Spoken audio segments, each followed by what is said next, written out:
Hello everyone. मैं सत्येंद्र सिंह आपके अपने चैनल बिजी वेब क्लास में आप सभी का बहुत बहुत स्वागत करता हूं। आज हमारी जो ट्रिक है वो ज्योग्राफी से ही है। और ज्योग्राफी में जो ट्रिक है वो भारत में जो कृषि और फसलें हैं उनसे संबंधित हम 10 ट्रिकों को देखने वाले हैं। ठीक है, तो समय को ना गवाते हुए हम पहली ट्रिक देखते हैं। तो रवि की फसलों को याद करने की ट्रिक है, आज सच में राई में गेम खेला। राई को मतलब होता है बेटा सरसों। ठीक है ना।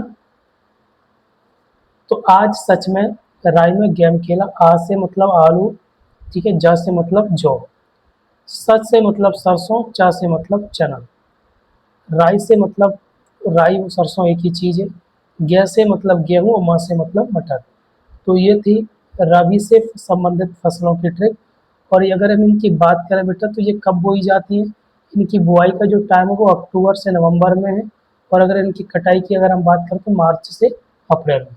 कोई भी कन्फ्यूज़न रबी क्रॉप को लेकर नहीं, चलो होना भी नहीं चाहिए। ट्रिक नंबर 2, खरीफ की फसलों की जो ट्रिक है वो है कंजूस मामू अब धान गए। कंजूस मामू अब धान गए, यानी कोई बाढ़ आ गई या आंधी आ गई, तूफान आ गया तो उसकी वजह से धान क्या चले गए। तो का से क्या हो गया कपास, जू से जूट, स से सोयाबीन, माँ से मामू में माँ से मक्का और मुँह से मूंग। अब आ से क्या हो गया अरहर और बा से क्या हो गया बेटा बाजरा। धान से चावल, यानी धान गए। ठीक है ना। तो ये थी खरीफ फसलों की ट्रिक। ओके, कोई भी चीज़ यहाँ पर समझने की है। यहाँ पर अगर हम इनकी अगर बुआई की बात करें तो इनकी देखो, इनकी बुआई की अगर हम बात करें तो ये कब बोई जाती है, सितंबर अक्टूबर में। देखो यहाँ पर ये कब बोई जा रही थी, ये अक्टूबर में बोई जा रही थी, ये काट ली जाती है। उसके बाद जो बारिश का मौसम आता है, ठीक है ना, जून से अगर हम बात करें, जून से जुलाई, ठीक है ना, तो जून से जुलाई में ये बोई जाती है और अक्टूबर में जाकर ये क्या कर ली जाती है, काट ली जाती है। ठीक है ना, अगस्त से सितंबर के लास्ट में इनको काट लिया जाता है। ठीक है। ट्रिक नंबर 3 की अगर हम बात करें जायद फसलों की, ताऊ खीरा खाकर मरे। ठीक है ना, ताऊ खीरा खाकर, ता से तरबूज हो गया, ऊ से क्या हो गया उड़द, खीरा, खा से खरबूजा और का से ककड़ी, मरे से मूंग और राई। और ये फसलें मार्च और जून के बीच, यानी जो खरीफ और रबी फसलों के बीच में जो टाइम बचता है वहाँ पर इन फसलों को बोया जाता है। ठीक। नकदी फसलें, यानी नकदी फसलों का मतलब होता है इनको करो तुरंत बेचो पैसे कमाओ। ठीक है ना, इनको आप खुद के जीवन जीने के लिए, अपनी जीविका के लिए नहीं रखा जाता। जैसे गेहूँ सरसों को हम घर पे भी रख सकते हैं अपनी जीविका के लिए, लेकिन इसमें ऐसा नहीं होता है। इसमें क्या है, एजी आग का तंबू।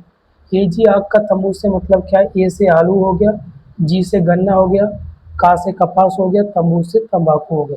ये फसलें व्यापारिक लाभ के लिए उगाई जाती हैं, ना कि अपनी घर में इनको रखने के लिए।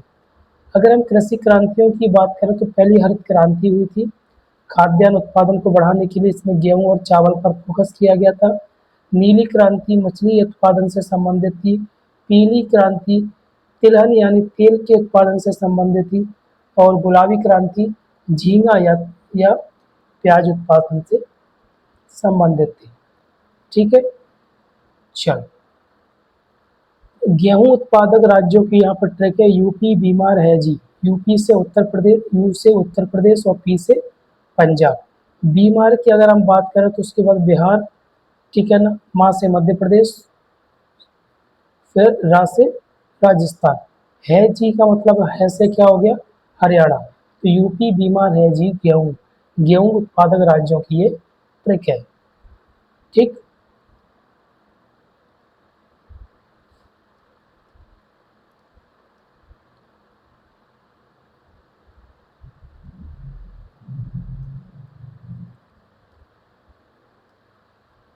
यहाँ पर ट्रिक है चावल उत्पादक राज्यों की, पश्चिम आंध्र का यूपी। पश्चिम आंध्र का यूपी का मतलब है प्रथम राज्य पश्चिम बंगाल, सबसे ज़्यादा धान होते हैं, चावल होते हैं। द्वितीय नंबर पर उत्तर प्रदेश आता है, तृतीय नंबर पर आंध्र प्रदेश और पंजाब आता है। तो ये ट्रिक आपको याद रखनी है। पश्चिम आंध्र का यूपी। गन्ना उत्पादक अगर हम राज्य की बात करें तो इसमें जो ट्रिक है वो क्या है, तुम, यानी जो टमटम होती है वो समझ लेना, या आप क्या समझ लेना बेटा, हिंदी में तुम समझ लेना। तो टी से अगर हम बात, इसको उल्टा हो जाएगा, है ना। तो सबसे ज़्यादा की अगर हम बात करें तो सबसे ज़्यादा जो उत्पादन है होता है वो महाराष्ट्र में, सॉरी, उत्तर प्रदेश में होता है। उसके बाद बेटा महाराष्ट्र में होता है, उसके बाद का किस में होता है, तमिलनाडु में। ठीक है ना, गन्ना उत्पादन। अब जो भारत की मिट्टियाँ थी इसको तो हम कर चुके हैं, इसको कुछ नहीं करना आपको, ठीक है ना। भारत में पाई जाने वाली मिट्टियों से संबंधित ट्रिक है। जो पेयजल होती है, पेय फसलें होती हैं, जैसे कि कॉफ़ी हो गया, चाय हो गया, तो कॉफ़ी यानी कर अस, करस का मतलब होता है कॉफ़ी। कर्नाटक में सबसे ज़्यादा होती है, भारत का लगभग 70% कॉफ़ी कहाँ पर पाई जाती है, उत्पादित की जाती है कर्नाटक में।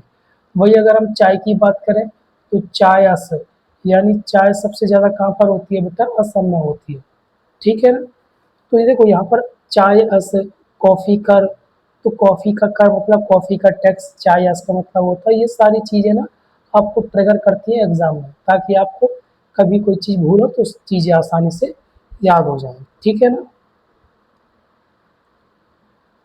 तो ये जो हमारी ट्रिक है वो फिनिश यहाँ पर हो चुकी है, ख़त्म हो चुकी है।